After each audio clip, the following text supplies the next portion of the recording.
the type of software that encrypts your files and asks you for a ransom. So it kidnaps, in this part of the world, we will be familiar with kidnapping and ransom, where somebody who's close to you or somebody you know is kidnapped and you're asked to pay a particular amount of money for you to get the person back. So ransomware comes in where your data is encrypted, your data is locked away from you, and you are asked to pay a particular fee for you to be able to get your data or restore your data. So that's what ransomware is about. And it uses encryption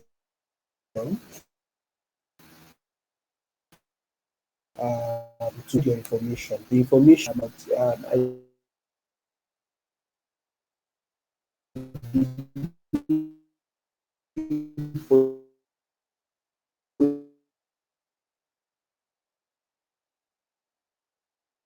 each and every data is data pay a ransom for you to get a decryption key. And this is the flow. They will have access to your system, they will encrypt your file and demand your ransom. So that's how ransomware works. And it spreads. Once a system gets infected, it spreads laterally within the environment to get many more systems encrypted. And the usual way is Bitcoin, cryptocurrency. And the reason for that is you can hardly trace the source, you can hardly trace the destination.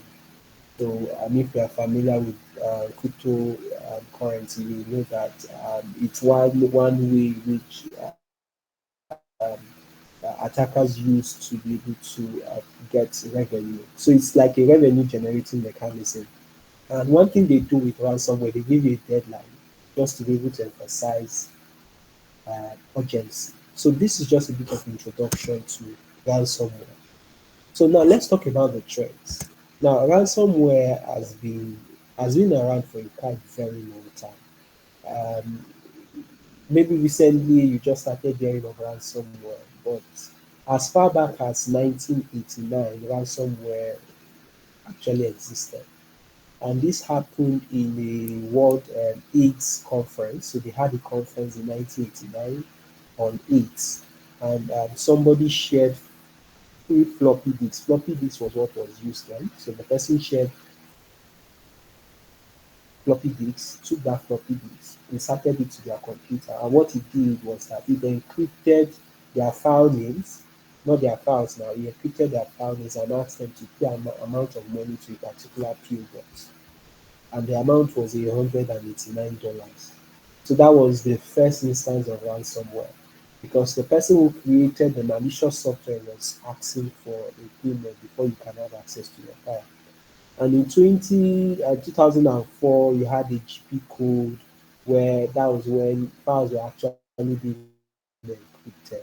And then what was even asked for was gift cards. So you can ask it for Amazon gift cards just to be able to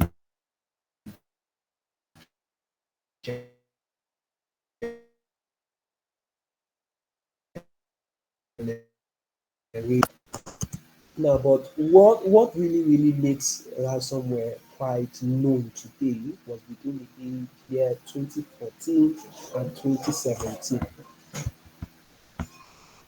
Was within the age of 2014 and 2017. So that was when you had the ransomware boom. And what happened was that in 2013 there was a ransomware called CryptoLocker, and the CryptoLocker was so successful that in 9 months they were able to generate a total of 9 million US dollars. 9 million US dollars.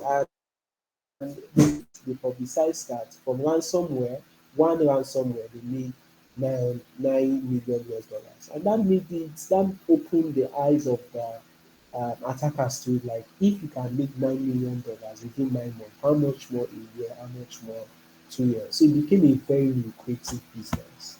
So within 2014 to 2017, we had a rise in ransomware. One which was quite very popular was the WannaCry in 2017, which took the whole world as a storm. A lot of people were affected.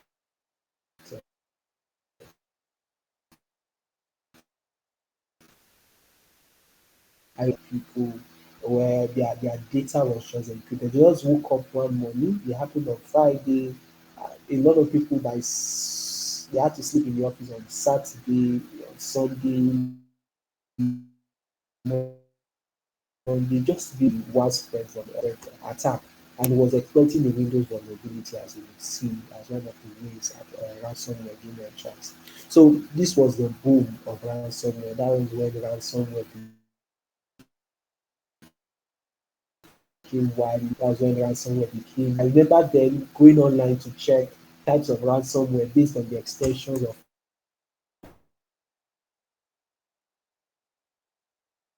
files that were exist. 17, 2020. That was when you're not seeing my screen.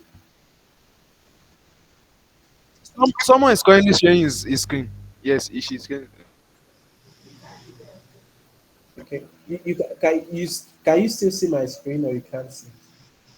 Mr. Someone has to John, stop please sharing the can screen. you log We out? can see your Log out screen and come now. in. Okay. So in between 2017 2020, we had a game changer. Ransomware became more targeted. Formerly, it was something that was widely spread, but the ransomware were now targeted to specific operating systems, specific devices. And Windows is even much more common, but there was ransomware for Linux, there was ransomware for Android, even ransomware for macOS, different OS variants. So we had a much more targeted ransomware, and it wasn't just only meant for Windows users, but we also cut across Linux, cut across whatever variants of operating system that you use. So that was what happened between 2017 2020, and between 2020, the COVID era, and 2022 last year, we had what we call a double and triple extortion. This is what they do is that they noticed that after the COVID, people were not paying ransom. You know, generally, the first advice anybody would give you is don't pay the ransom because you're encouraging somebody else to go about that business venture of making money from people. So that was what was going. Everybody don't pay. So they saw that people were not actually paying this ransom. So what they did was that they devised a means where they, after they've encrypted your files, they will publish it on their website so that every other person would see that your data has actually is in their hands. Because in especially in Nigeria, when you are hit with a ransomware, everybody just maintain their cool or keeps quiet. But what they were doing now was that they were making it public as IP. They will publish it on their website. And we saw that within 2020, 2022. That was double extortion. Now, the triple extortion was that the data they have of your customers, they were blackmailing customers, telling them we have so of your data, we have your date of birth, we have this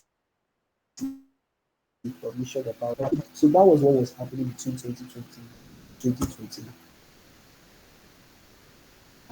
two.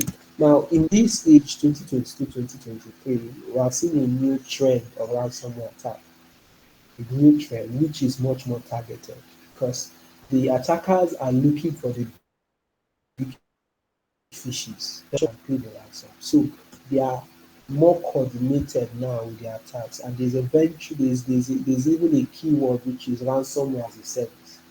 So, as an employee of an organization, you can subscribe to a network, a dark web network, where you'll be given you will install it within your organization, and when your organization pays, you will share it. You have a percentage. That's what we call ransomware as a service, where subscribe to that particular service. Like the way you subscribe to Office 365, you subscribe to your Netflix, you subscribe to your Showmax, the way you subscribe to this for a month or 2 months. What you do here, you subscribe to a ransomware vendor. You subscribe to a ransomware vendor, and they develop a ransomware for you. And when you're able to successfully execute that attack, you get a percentage. So the people who do this are called affiliates. So the affiliates are people like you and I who work in organizations, or you consult for a business, and you're looking for ways to make money. You can enroll for this on the dark web, and once the money comes in, you share. So this is what is happening nowadays. So and these users, they don't need to be skilled. Users, they don't need to be experienced. They just need to just use this tool, and once using this tool, they're able to make money from it. So this is how the flow is. This is the current trend for ransomware. The flow is that you have attackers which are quite very skilled at developing script, developing code. So they would develop the ransomware, a custom exploit code. You, the ransomware as a service affiliate, will subscribe to them. Then you would update it on the website, maybe a phishing website, and you will go about phishing, social engineering, where you send an email to people and you expect them to click the link. Now, once the victim clicks this link, the person goes to the exploit website, downloads the ransomware to his or her system, and given that the person has actually downloaded it, it automatically runs. Many a times it's a fileless malware, a malware that runs in memory, so your antivirus might not see it. And once it runs on the victim's system, again, your files are being encrypted. Once it's encrypted, it encrypts all of your files, and the RAS affiliate gets a copy of the decryption key once the encryption is completed. Now, and it brings up a page where it asks you to pay ransom. And when you decide to pay that ransom, they will pay it in Bitcoin to the RAS affiliate, who will make his own remittance to the developer. So this is what is happening today when it comes to ransomware. It has gone beyond the traditional um, spread it anywhere, anybody that catches it. Now we have people who are doing ransomware as a service. This is important. This trend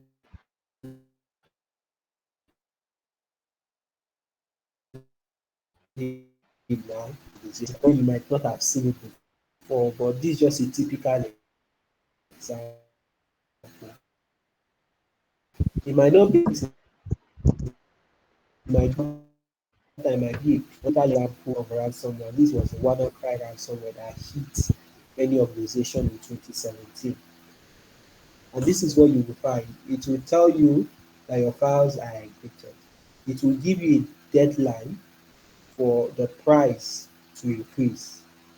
So it tells you now that you have to pay $300 for you to have your encryption done on that only system. So imagine if 10 systems were encrypted, it means that you have to pay $300 on each of the systems. So it gives you a deadline, but if you don't pay it after 2 hours, for instance, it will increase it or double the money. And if you don't pay it after 6 days or 6 hours, okay, um, these seconds, minutes, hours, and days, these 2 days. Then if you don't pay it after 6 days, your phone will be lost. So this is what you get, and they give you that urgency. And the beauty about it is that they give you a daily POC, they give you a test just to know that they are not bluffing. They will give you a decryption key for you to decrypt some of your files and see that it's working. So this is what they do, and this is what you would see. Sometimes it's in notepad, sometimes it's in picture format, but something like this. And you have a Bitcoin wallet ID that you can send payment. So this is how to identify ransomware when it has successfully fulfilled and completed encryption. Now, how do you respond to ransomware? Because of the mixed multitude, I'm speaking to a general user, typically anyone here, not necessarily a cybersecurity person. First, you disconnect from the network. Isolation is key when it comes to ransomware because it spreads. It's like the COVID. When COVID happened, there was an isolation center. That isolation center was to stop the spread of COVID. So once you notice or you see ransomware, the first thing you should do is to isolate that system, disconnect it from the network, quarantine it. The next thing, disconnect any external device, keyboard, external drive, any external device that you have, disconnect it from it and report it. A ransomware attack is an incident, you need to report it. Even when you speak to many of the regulations now, if you are in the EU, like the GDPR, even the NDPA, the Nigeria Data Protection Act, it requires or it expects you to report any security incident to them.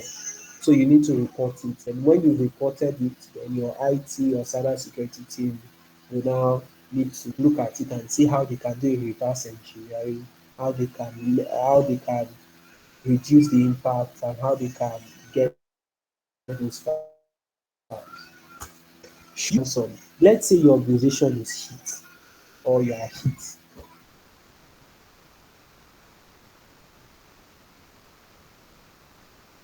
Should you pay the ransom? That people have. And you just pray that because if you are in that shoe, you might be tempted to pay because the business cannot move. The business is grounded and you are asked to pay a ransom. So the decision to pay or not lies with you, and it's a very difficult one. But putting some things to thought is that if trust that the sacrament provide the encryption, but the truth, and you can't trust a criminal. And if a criminal makes a promise to you, and the person decides not to fulfill that promise, there's nothing you can do. So trust, truth be told, you can't trust a criminal. So you don't expect them to uphold their promise. Secondly, is that even when you pay, they are looking for the next victim. Because what they are after is the money, is the revenue they will get, is the ransom. So when you pay, you are not quite sure that you get the thing because they are busy looking for another victim. And by law, crime agencies and even regulators highly discourage paying of ransom. You can actually go to jail to some extent if you go about paying a ransom without having reported the incident. We've had instances of a former CISO, I think, of Uber, which actually went to jail because he had an incident and he didn't report it. He tried to push it under the carpet and he went to jail for it. So the candid advice is don't pay the ransom because if you're paying it, you're encouraging them to do more. So what are the vectors? What are the ways our entry point for ransomware? So if we can understand the vectors and we can put in mitigating controls or put in measures to ensure that we are not a victim, then the chances of ransomware, the risks of ransomware will be greatly reduced. Now, from a research done by Palo Alto Unit 42, which is like their threat intelligence team in 2022, they did a research and from all the ransomware attacks, they were able to plot this graph where you have the percentage of vectors that ransomware came through. So, and they discovered that 48% of ransomware attacks were caused by software vulnerability because usually they will always want to look for something to exploit, look for something to exploit, look for something to exploit. And the best way to mitigate these is to have a good patch management system and also that you have vulnerability assessments. You scan your environment for vulnerabilities and you patch them. You scan your environment for vulnerability and patch them. And also endpoint protection. Have an extended detection and response where you have an intelligent endpoint protection solution on your system that can actually detect ransomware activity because they are behavioral. They have that heuristics to notice behavioral patterns. Maybe the software is encrypting files and is able to block it. So these are some of the mitigating controls you can use to be able to prevent software vulnerabilities as an attack vector. Another is also brute forcing. Now, credentials, you have a lot of people who are using weak credentials, and it was discovered that 20% of ransomware attacks were actually caused by brute forcing. Brute forcing is when you do try and error, you do a guess, and you're able to get the one. And attackers use scripts, they use script to automate this. And the way to actually reduce or mitigate against brute force attacks is using MFA, multi-factor authentication, where you are not just being authenticated for something you know as password, you are being authenticated with something you have, like your token, your OTP, or something you are, like your biometric. So once you're able to put in those measures, something you know, your password, something you have, your token, and something you are, your biometric, you're able to reduce any form of brute force attack that might be successful. You also have phishing. Phishing is also very key, which it has to do with the humans, because humans, people are the weakest link. But the way to reduce or mitigate this is awareness. You need to train your employees, you need to train your users, and show them how to detect phishing mails, show them links they shouldn't click, and just sensitize them, make them cyber smart, your employees, because they can be the weakest link. The second one is previously compromised credentials.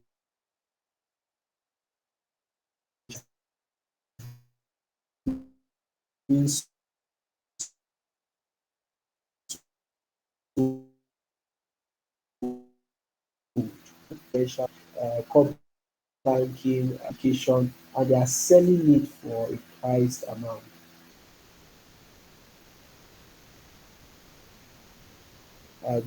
You would notice that when some password works,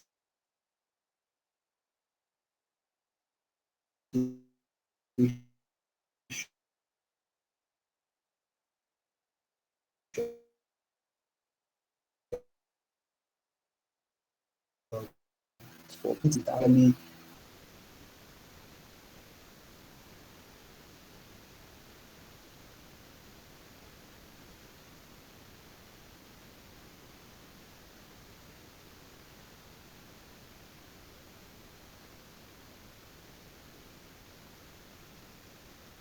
wanting to cause and this abnormalities will be flagged. So these are some of the ways to prevent ransomware attack. Now, when it comes to defense, this will be the last part. Defense. What are some of the defense practices that you can have?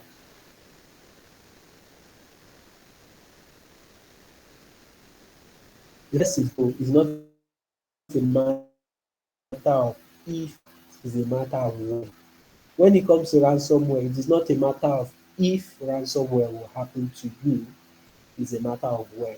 And you want to ensure that when it happens, you have a business continuity plan, you have a fallback, you have somewhere you have kept your data. So you need to ensure that you back up your data on a regular basis and keep at least one full backup offline.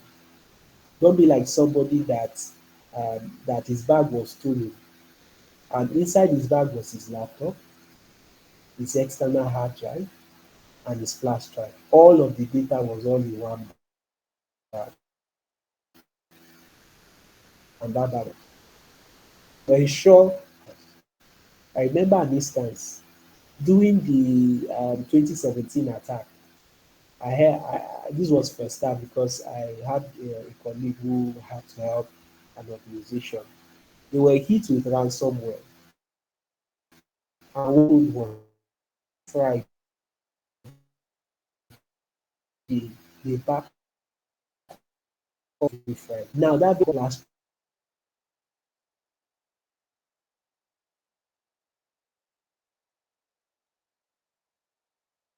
strike, the have a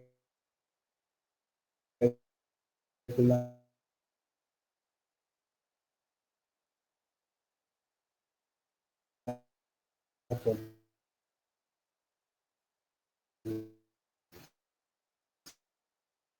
all your systems they using Windows 8.1 or using much more recently Windows Server 2012, which has gone end of life 12th of October. So these are like devices or end of life operating systems that there are no more patches for. So you shouldn't have it in your environment. But when you do a vulnerability assessment, you really need to know and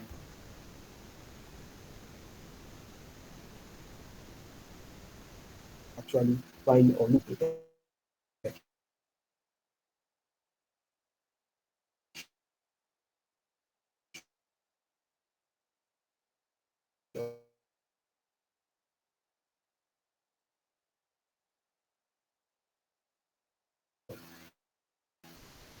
CI do threat text, you can do a whole as an extended only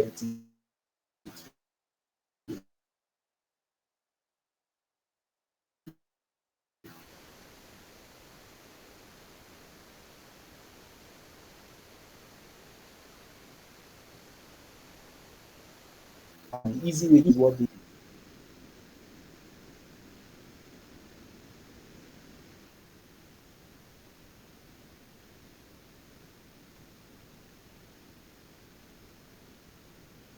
must send in the must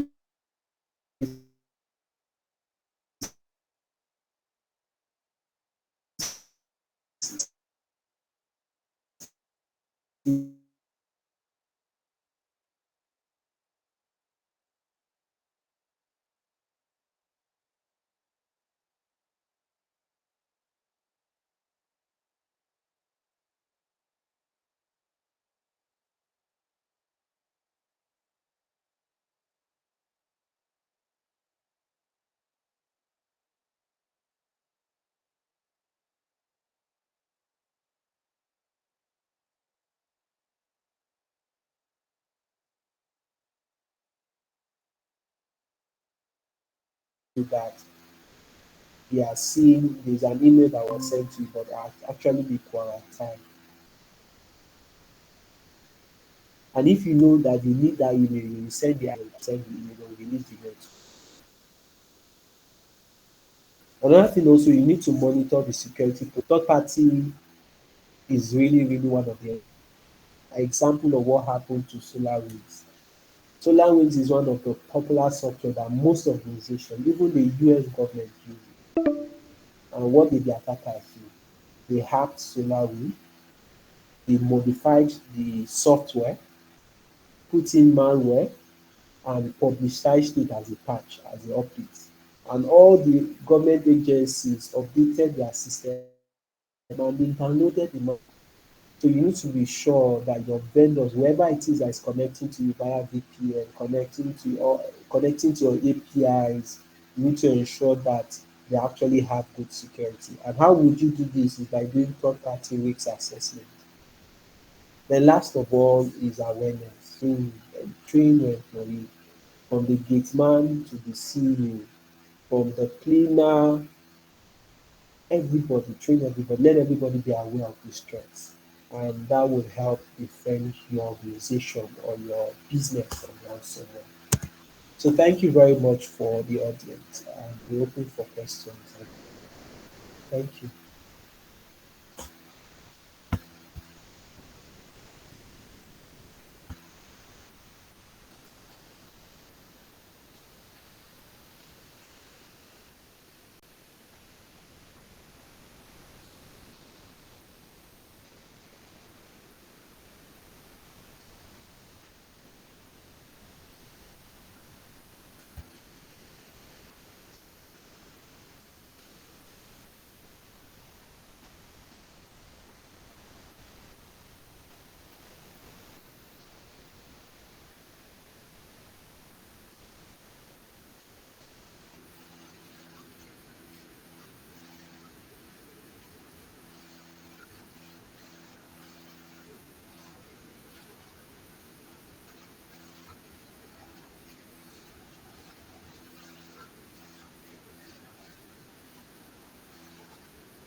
Okay. Okay. So my own advice is don't pay by ransom. Now, I highlighted two things. One is you can't trust them that they will give you the document. Now, one other thing that has happened even in history is that we've had many organizations that paid ransom more than once. You pay once, they give you decryption key.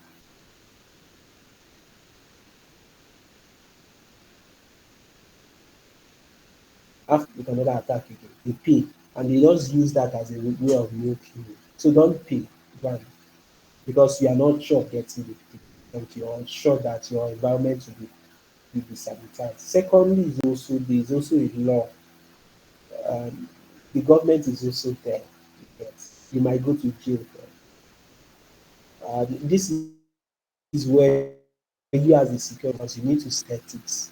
Don't allow your organization to push you to do things that are not ethical. Because if the wrath of the law comes, the organizations will donate you. They'll be the one to actually say you're the one who had them. So that's why even in IC Square, we always have a code of ethics to ensure that you stand by what is ethical. And paying a ransom typically is not ethical because of most regulations don't support it. So our advice that you count your losses and you move on. Paying a ransom would encourage them to continually go about that business. Secondly, you are not guaranteed of getting the key. And thirdly, you might have to face the law for criminal charges or for conniving with the criminals or cyber criminals. So that's what I would just give. You pay ransom. Okay, so let me give an example. So I don't know if you've heard about the Uber CISO that went to jail, I think early last year. Okay. So what happened to them? They were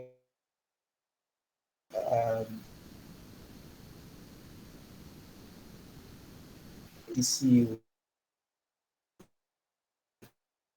because he was on what happened. And the CEO actually put pressure on him that this cannot get out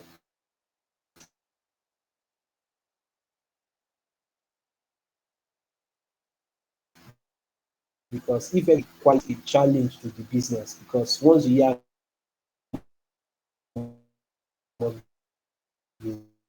organization history and it was put that you have to fix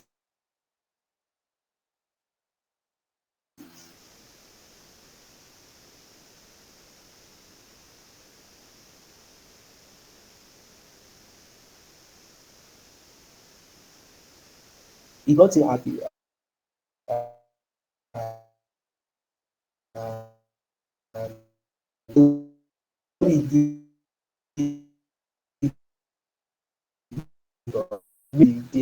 He big organization, they have what they call bug bounty, where you can find vulnerabilities on their software, on their applications, and report it, and you'll be paid some amount of money.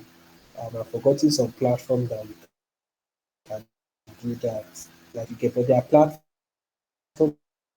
like that. So he decided when investing, it was the same organization that said he was the one that was trying to conceal or not report that incident. So the best ethically is not to pay ransom. Do not pay, even if you are pressured, do not pay the ransom because of those many chances of criminal charges. You are not sure of getting the decryption key, and you might not be entirely free. You know, it's like somebody blackmailing you. When somebody blackmails somebody, uh, you pay tomorrow, are coming back. You pay today, tomorrow, tomorrow. Okay, so that's just so that you won't be in that circle and you wouldn't know how to get out of it. So as a security professional, stay ethically, don't pay the ransom. It's better to prevent. You know, say yeah, you know, there's a saying that Prevention is better than cure. It's better to prevent your organization from being attacked with ransomware than for you to try and help them actually. Hope that helps.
Thank you for having me.